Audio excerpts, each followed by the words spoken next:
I think we're going to get started. So welcome everyone. It's so good to see all of you. So on behalf of my co-chair, Candace Scrappick, and the Globewalk Committee and the Saskatoon Council on Aging, we really welcome you here today, and we're so pleased that you were able to join us.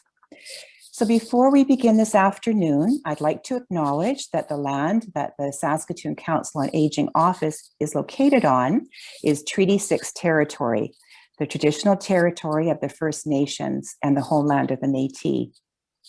And if you're not familiar with the Council on Aging, it's a community-based nonprofit organization that is dedicated to positive aging for all.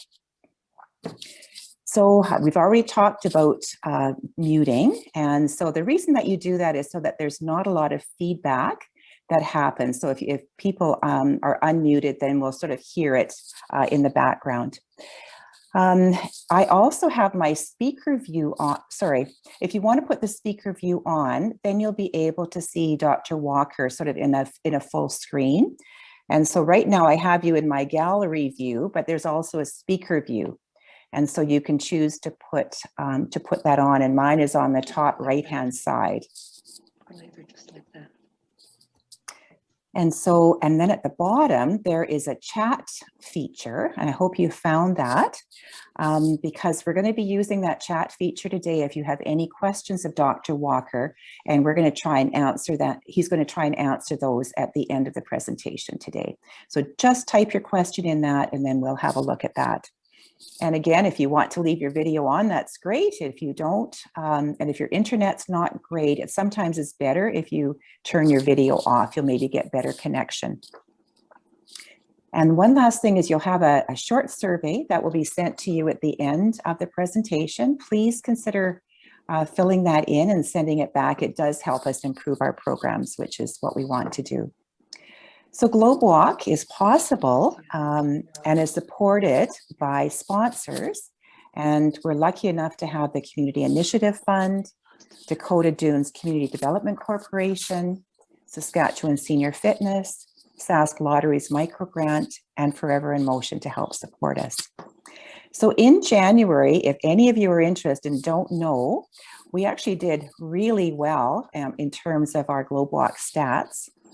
So we walked 94,120 kilometers in January as a group, which, if you can believe it, is about 3.5 times what the Great Trail is. So we've already walked it from coast to coast to coast 3 times over. Amazing.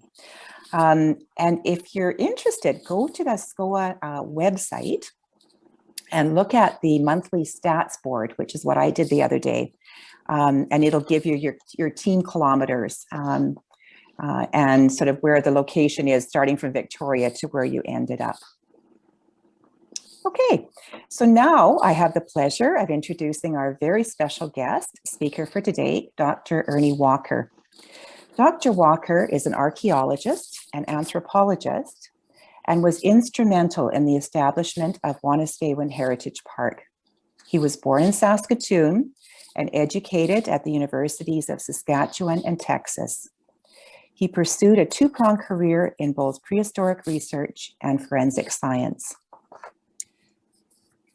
Dr. Walker began excavations at Wanuskewin, about 5 kilometers north of Saskatoon, in 1982, and was a major force behind the establishment of the area as a park in 1992.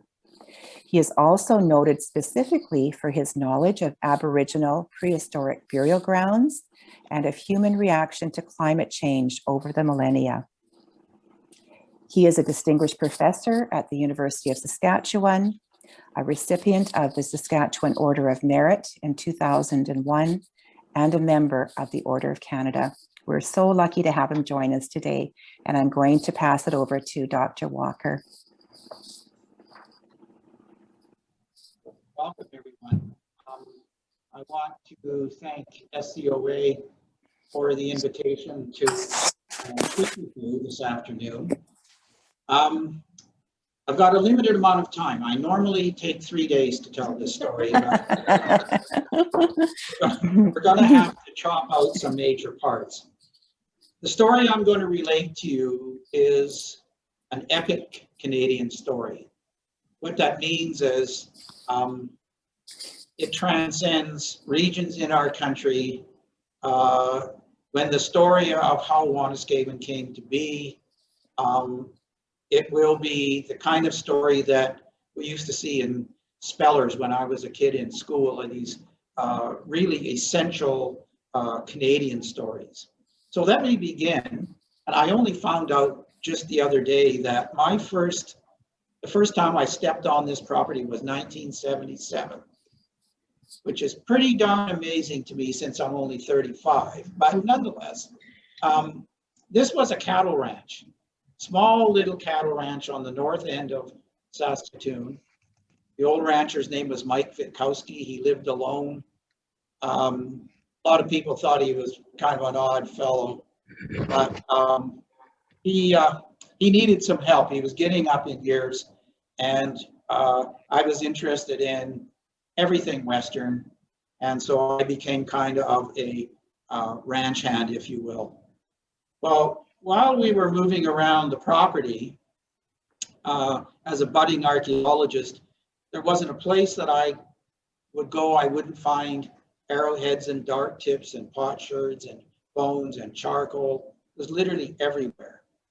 The medicine wheel that I'll talk about in a few minutes was known all the way back in 1932. Faculty members from the university used to go out on Sunday afternoons and have teas at the medicine wheel. But the rest of the archaeological resources on Mike's property were unknown. Mike liked to drink whiskey on Sunday afternoons, and when I left Saskatchewan to go to school in the United States, he called me every Sunday. I think he was lonesome. And he would always ask me, when am I coming back home? And I said, well, not for a while, Mike. He said, I want to retire and sell my land to somebody that would look after it, and you have to help me. I was stunned because I just didn't think that this old rancher, kind of a curmudgeon, would really care about the long-term preservation of his property. Well, let me move through this fairly quickly. What happened was we had to purchase this property in order to save it. And that wasn't easy. There were competing bids from developers, people who wanted to build condominiums and even a golf course on this property. But he stood his ground, and eventually the city of Saskatoon and the province of Saskatchewan purchased the small ranch and kept that property where we thought the archaeological resources would be in abeyance for the future. And as Janet said, I began in 1982 to do research on this property, archaeological research. First off was to determine what's really out there. What are we dealing with? And as it turns out, a series of buffalo jumps, places where bison were stampeded over the edge of the cliff, campsites, and these are very deeply buried, 3.5 meters in some cases, places where people camped over and over and over again. There are, of course, the medicine wheel. We are going to make an announcement in May. I wish I could tell you guys about this, but we're going to make an announcement in May about something that we found last August 16th. So watch for that because it is truly astounding. No Phoenician ores, no jade, no anything like that. But you will be amazed. Well, so once we got the property, the decision was we had to develop it to save it. It just couldn't lie fallow. The city's rapidly growing then, it's even more so now. So the idea is we had to develop it. And I was familiar with National Park Service facilities in the United States, places like Chaco Canyon, New Mexico, Mesa Verde, Colorado. And the idea was, let's establish a heritage park, a park that would deal with these archaeological resources, preserve them for the future, And in that way, we would have something really unique on the entire Northern Plains. Now, I've got to interject here, folks. Those of you that might know me, I'm a plains person. I'm a prairie person.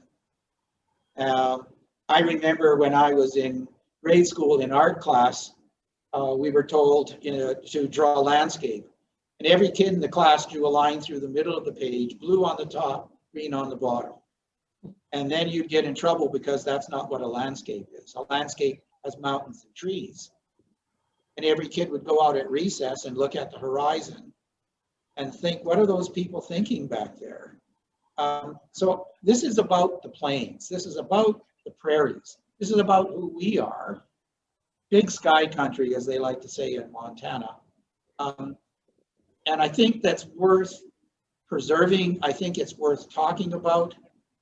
When I was in city council chambers way back in the early 80s, trying to convince the city that this was worthwhile, we should pursue this.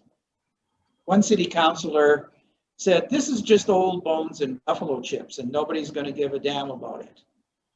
And I really was taken aback by that comment.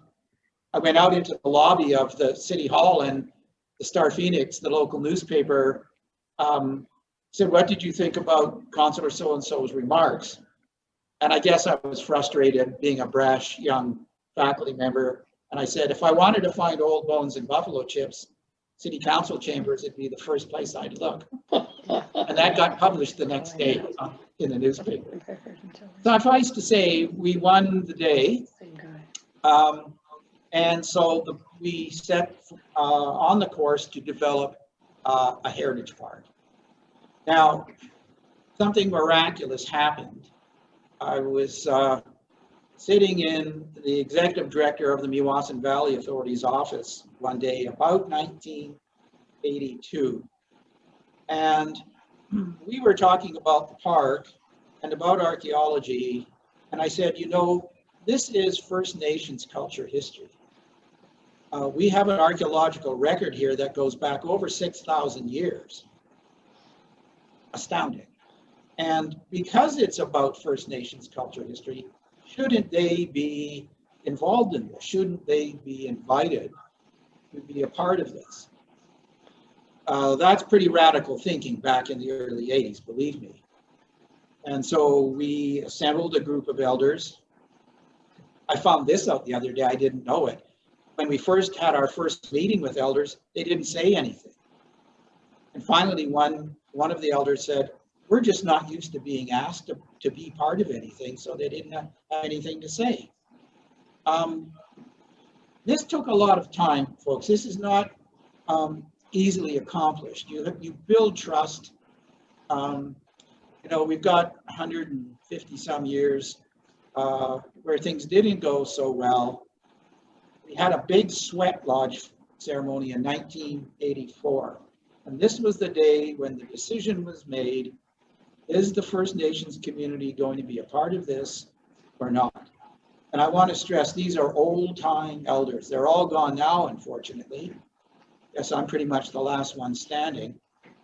And the decision was made for educational reasons. That's what they said. This would be good for First Nations kids, especially those who live in the city, don't have traditional contacts, but also for non-First Nations kids too. They might learn something about treaties and obligations. I want you to remember this because I talk about this and I have for 40 years. One elder came to me and he said, Ernie, we don't really know what a heritage park is. We don't know what you're talking about here. But the real reason why we're going to join you is that we think this was supposed to happen all along. He was speaking in a spiritual way, like a prophecy. There's nothing that they could have done to stop it because it was supposed to happen. Keep that in the back of your mind because the rest of the story you're going to hear, I think, relates directly to that. Well, this is an expensive business. And in the early days, to get about $14 or $15 million to establish an interpretive center and a trail system, we did this on our own. community did this. Oh yes, there has been government money in this from time to time, operating things and things like that. But the bulk of this was done by the community. It's not a government park at any level. It's not a national park. It's not a provincial park. It's not even a city park. This is a standalone operation. The community built it. And that is unique right across the country. In fact, it's probably unique in North America. So we went on the campaign trail to raise this money.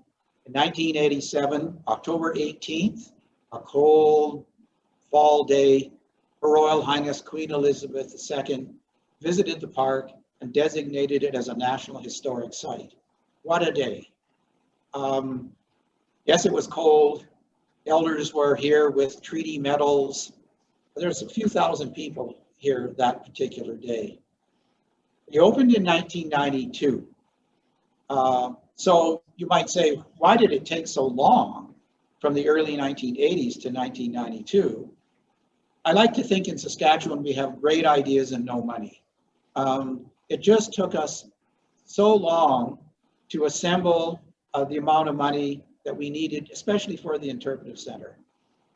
But in actual fact, I think that gave us a lot of time to think through what Wanuskewin would eventually become.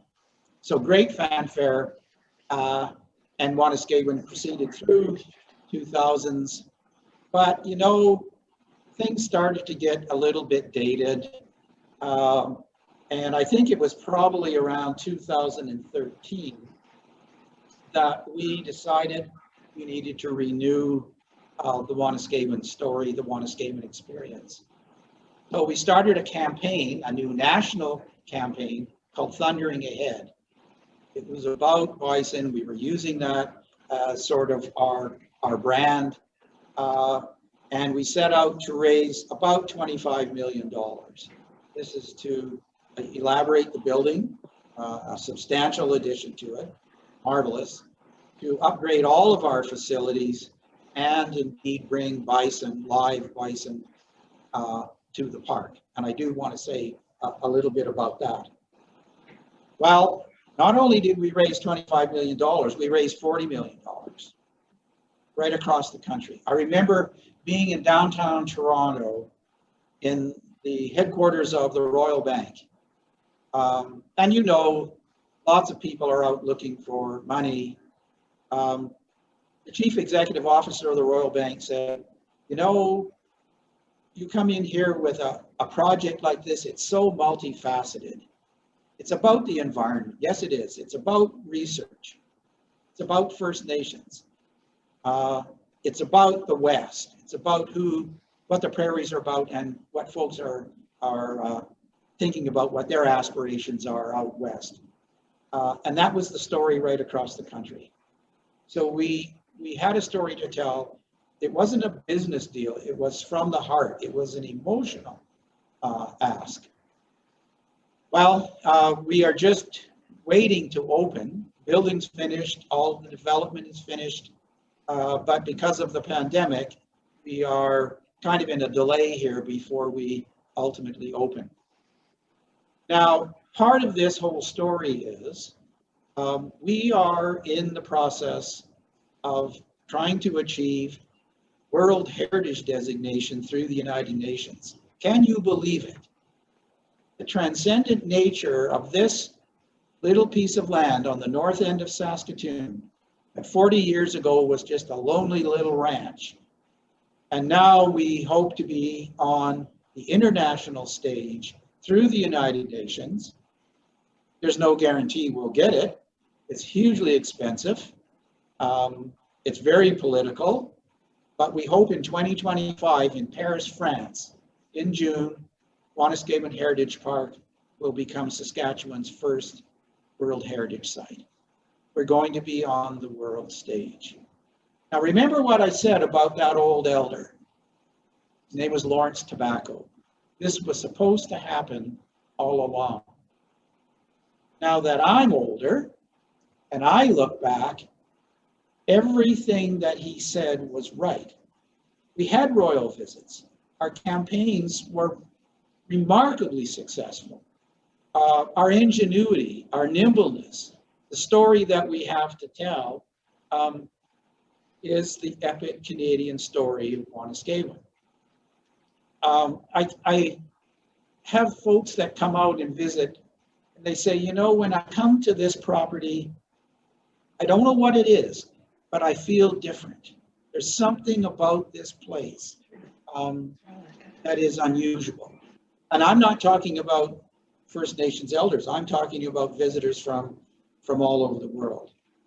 The archaeological research that kind of founded this project and is still ongoing is the longest continuously running archaeological research project in Canadian history. There are just things along the way that have happened that it gets kind of scary, actually, in a way, because how just unusual this would be. Did you ever think that Saskatchewan would have a World Heritage Site? I've had people tell me there's nothing to see in Saskatchewan. It'll always be people passing from A to B. I beg to differ. Let me tell you an example, and I'm going to use our bison. The elders thought way back in the early 80s, wouldn't it be a good idea to have live bison at the park?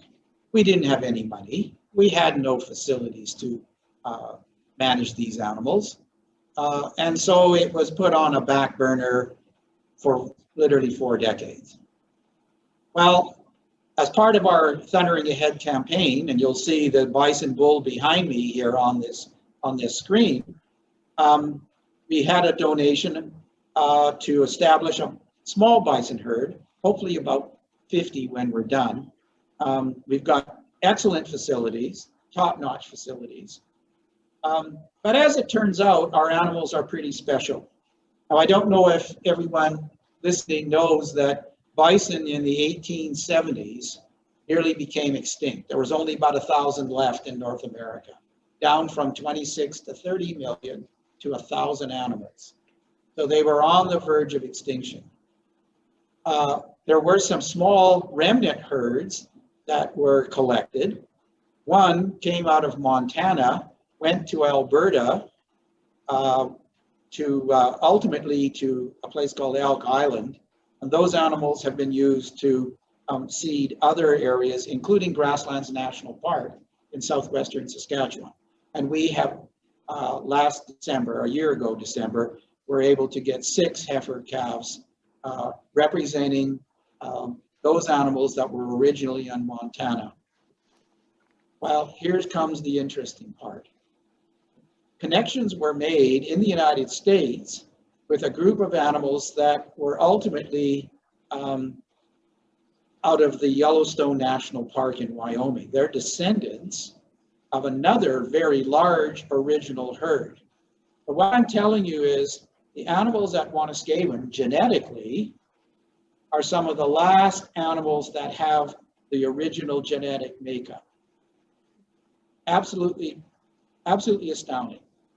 And of course, we're going to put these two groups of animals together, and their offspring will be as close genetically to animals from the 1870s.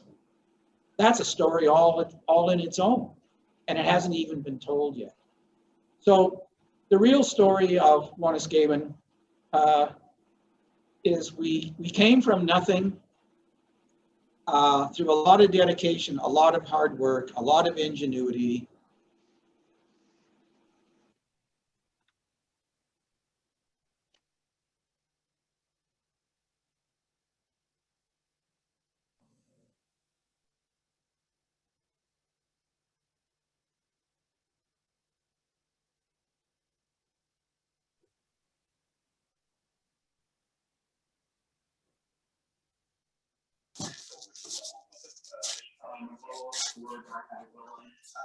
What's the message to business owners in the city of Toronto? The belief that it's a city state in a lockdown shows a lack of trust in their ability to keep their shops safe. You know what I would say is that we all know. There we go. I don't know why we muted it. There, can you hear me better? Are we good now? Yeah? Okay, I was muted. Can everybody hear me? I can hear you. Is everybody Okay. else? Okay, good. Perfect. Yeah, for some reason it was muted and then it went away.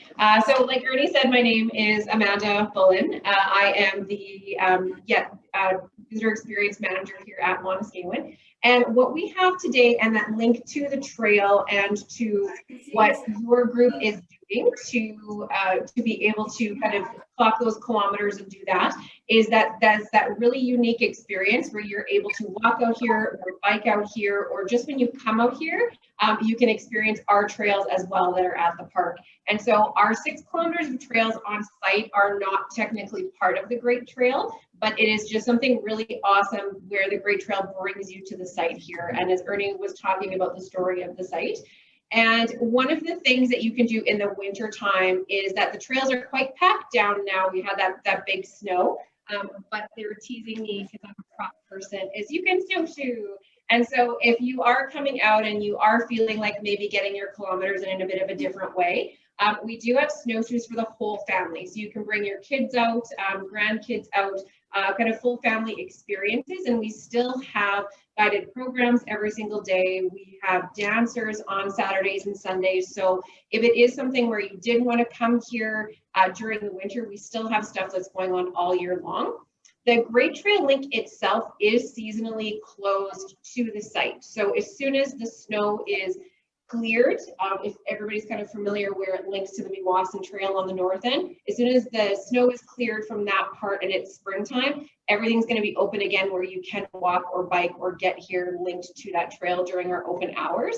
But our main gate is open all throughout the year to come and to experience that part as well. And there's just so much to discover at Wanuskewin. So I wanted to make sure that everybody kind of knew that part, really kind of our origin story, if you will. A lot of that background, the really exciting thing about having Bison on site, and just that we are here every single weekend open and ready to welcome everybody. We have a restaurant, we have a gift shop, and our restaurant also has takeout service, or you can pre-order. So we can come and we can deliver to you guys on Saturdays as well if you're kind of within the city and around. So there's lots of things that we would love to connect with you on that way. So.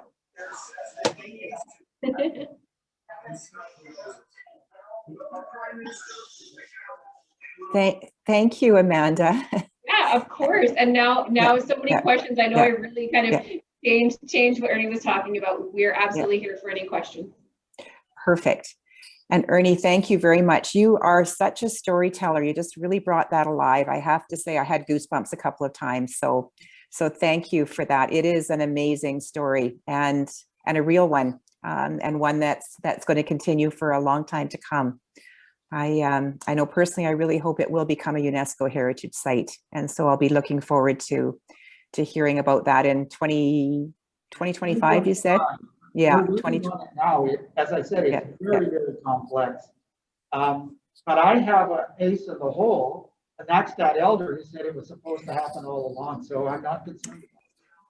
Yeah, wow, that's amazing.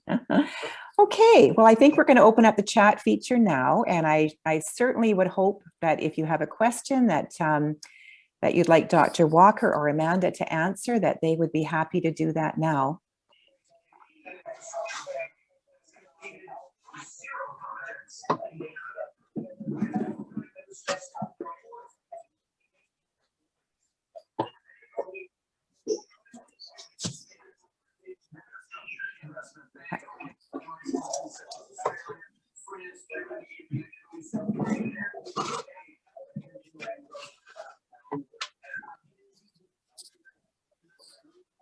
So I'm not seeing anything come up on my chat feature.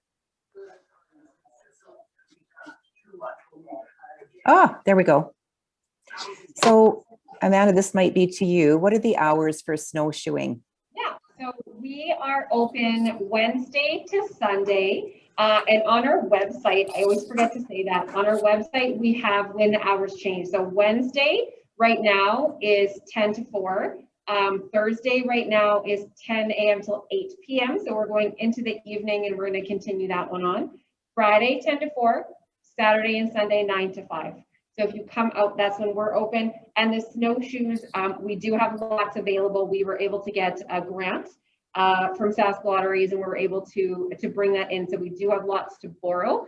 We have small, medium, large, and kid size. And so when you come in and you pay your admission, as long as we have them available, you can borrow them. We can show you how to put them on, show you how to use them. And then, like I was saying, there's 6, I'm looking outside because there's the windows. We have 6 kilometers of trails that you can go in and explore, including a brand new trail that goes to the Bison Lookout out front. So there is a small chance that you can see the bison out that way. Right now, they're kind of tucked away just because it was so cold, but they do, and Dr. Walker can talk to that a little bit too. We do move the bison around throughout the year. Yes. So we have currently 15, and 2 of the adult cows are going to have calves in late April, early May. So we are expecting two new calves.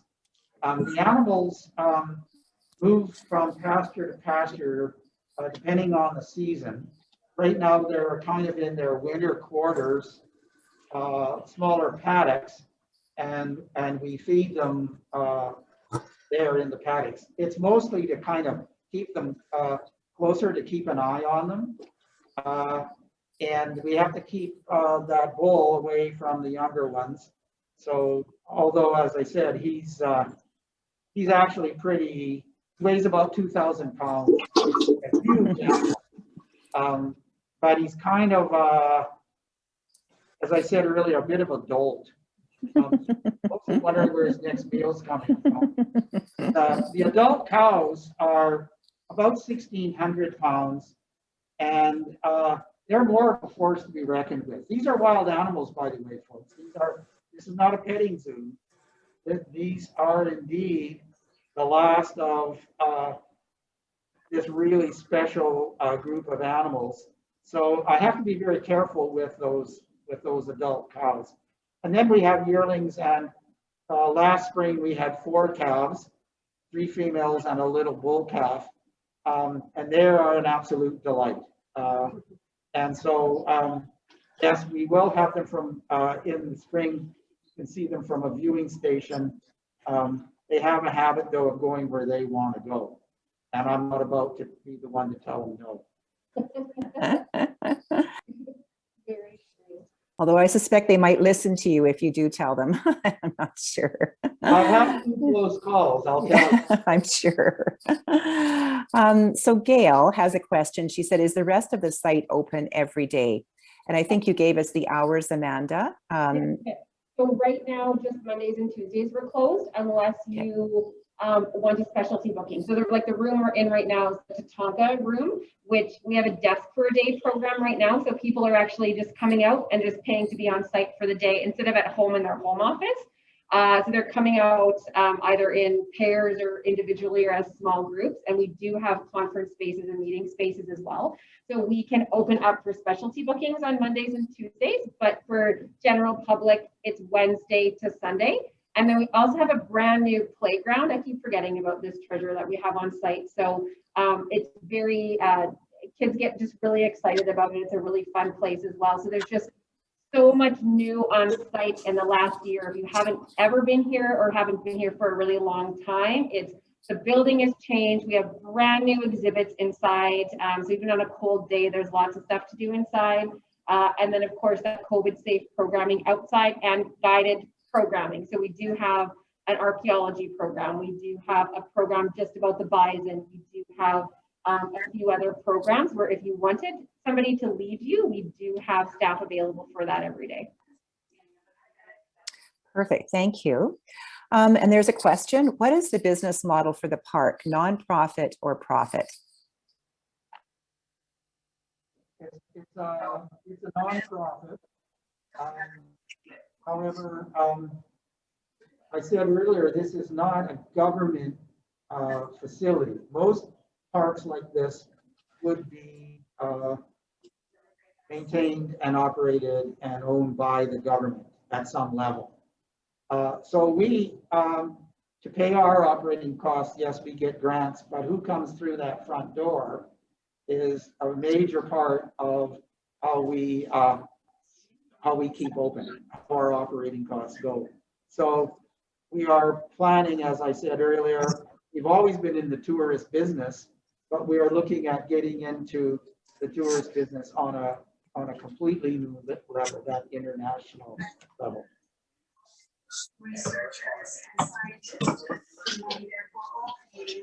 Okay, there's another question. Dr. Walker, are you involved in any other historic dig sites in Saskatchewan? Not currently, and through my entire career, of course, I worked all over the Northern Plains and in the American Southwest, in Arizona, New Mexico, places like that. I sort of retired last June, however, that's a bit of a misnomer because I'm still at the university, I'm still here. So I'm trying to keep the amount of new projects that I have so I can concentrate pretty much specifically on Wanuskewin. But over the years, I've worked a lot in southern Saskatchewan, especially along the Montana border in the southwest part of the province. Buffalo jumps are kind of my thing. And so I've moved a number of times to work on larger research. So currently, no, I'm concentrating on Wanuskewin. Thank you. I'm still hearing some feedback, so everybody please check just to make sure that your mute is off. Another question, are there any other research institutions besides the U of S doing research on site? No. The University of Saskatchewan, of course, has been involved from the get-go through my students and myself. And that, as I said, has been over 40 years. That is probably going to change a little bit. I'm not so sure that we would want to do as much active digging as we have been. Something that Amanda and I forgot to tell you about, we do have a laboratory here in the building on site, and we'll be doing a lot of our own archaeological research through that facility. And that'll be something that the public can participate in. So that's still coming, but we're getting very close. So yes, so archaeology is a very big part of Wanuskewin's total story, and that will continue. But outside agencies, no. Thank you. Can you say something about the medicine wheel, its meaning, and how it appears now? Hi, Tanya. The medicine wheel has been known since the 1930s, as I said. What is a medicine wheel? It's an alignment of small boulders of rocks. It typically has a mound of stones, much like the hub of a wheel. And then typically they have a circular ring of stones, much like the rim of a wheel. And some of them, not all of them, have radiating lines of rocks, much like spokes of a wheel. That's where the term wheel comes from. Medicine refers to something more spiritual, more ceremonial. The one we have here in the park is the most northerly one that we know of on the Northern Plains. They're generally very much a plains phenomena, but this one is about 1,500 years old. And I know that because ground squirrels they've dug their holes in the central mound and have brought arrowheads and potsherds up to the surface, and I can recognize the age of them. So this is more of a spiritual site. They're built on places that have magnificent views, magnificent vistas. And the one at Wanuskewin is truly remarkable. You need to be at the medicine wheel and look to the east, and it's like looking over the edge of the earth. It's really magnificent. As for their function, there was an idea years ago that they had some astronomical alignments, star formations, things like that. There's only a few out of about 200 of them known in southern Alberta, Montana, southern Saskatchewan. the northwestern plains would be where most of these are located. Some folks think they are very much Blackfoot, if you want a historical group attached to them. But I've talked with Blackfoot elders a lot over the years, and what I know is the last one was probably built in Alberta in 1853, and they seem to be more monuments to a person or monuments to an event that happened in the past. And that's kind of how we look at this. There's a large number in southwestern Saskatchewan, southeastern Alberta, particularly around an area known as the Forks, where the Red Deer River meets the South Saskatchewan River. That's typical Blackfoot country. So we're very fortunate to have this medicine wheel here because they're not common. And it is quite far north, Saskatoon being on the north end of the plains. But I draw your attention to, you know, we have buffalo jumps, we have campsites, we have a medicine wheel, basically everything that you would expect to find on the northern plains. Well, stay tuned for that announcement in May. And I think you're going to be totally amazed. Thank you. Another question, what became of the St. Louis site at Bridge Crossing? That was a new bridge that was built some years ago. There were very serious excavations at that site. It goes back even in the 8,000 year range. So there was research done, and then it was backfilled. It was covered up as the construction of the bridge took place. So there were scientific excavations and research that did take place, but once the bridge was established, that would be the end of that. Wanuskewin is a little strange. I said it was the longest continuously running research project, archaeological research project in Canadian history. And anybody would say, well, what a fool for being out there for 40 years. The reason largely was the archaeology was fueling the idea of archaeology in the early days of the park, establishment of the park. And then through fundraising and all that sort of thing, the opening, the research project just kept going. I can't tell you the number of university students that have gone through this.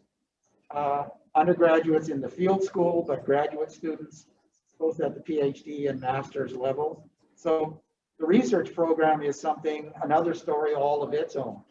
You might get the idea that Wanuskewin's kind of like an onion. You peel off a layer and there's a layer underneath that. And you peel off another layer and so forth. So we're very proud of the research we've done over these years, and it will figure prominently in the UNESCO submission for World Heritage designation.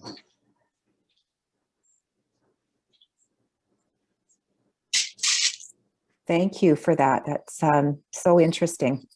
I think we've come to the end of our questions. So, and time-wise, I think that's about perfect. So, thank you so much, Dr. Walker and Amanda. Much appreciated. Before we leave today, I'd like to remind you about the next Globewalk event that will be held on Wednesday, March 17th at 1:30. Again, it'll be virtual, and Dr. Kathy Arnold will be our guest speaker that day, and she'll be speaking about the importance of balance. You will be forwarded an email from your captain with information on how to register from that, or you can go on to the Saskatoon Council on Aging website and you can directly register yourself, and then you'll be sent a link following that to join us on Zoom, sort of similar to what happened today. The SCOA website is really good, and the Globewalk site, I don't know if any of you have visited that or some of you have, but it's really, I think it's really exceptional this year. but it gives you lots of information about what's going on at the Council on Aging and the events, and you can just sort of click on one of them and it'll take you right to the registration. So they've made it really easy. The other really good thing is all of these events are recorded, and so there's a spot on the Globewalk website where you can actually go back and revisit and look at the recording if you wanted to do that. So please consider sending photos of yourself or your friends or your dogs or anyone that you're with to show ways that you're keeping active this winter. They'll be posted on the website again under My Stories. And I love sort of seeing them come up in my Facebook feed because it's sort of neat to know what people are doing. And again, we've been given a number of great trail badges that if you'd like one, you can go on the website and just click on it and we'll get one out to you. So again, thanks for joining us today. Thank you again, Dr. Walker and Amanda, much appreciated. And stay healthy and safe, and we will see you in March. Bye-bye.